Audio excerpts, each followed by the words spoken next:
આજ રોજ અમૂલની અંદર ખોટી રીતે મારા પશુપાલકોને તમામ મંડળીની અંદર અવરકમાંથી કવરક કરી દીધો છે.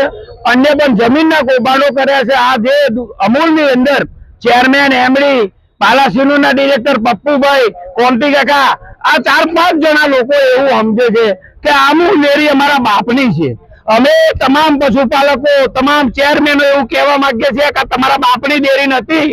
આ અમારા 1258 ગામોની પશુપાલકોના હિતની અમૂલ ડેરી છે. ત્યારે તમે જે ખોટું કરી રહ્યા છો એના ઉપર અમારો વિરોધ છે.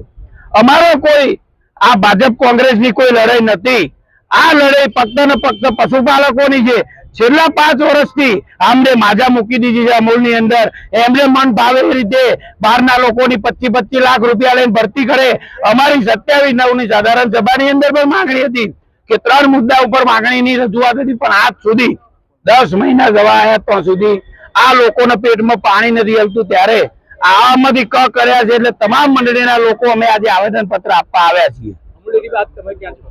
અમૂલ ડેરીની અંદર જ ઉભા છીએ અમે, પણ આ લુખાઓને અમે કહેવા માંગીએ છીએ કે માફમાં રહેજો.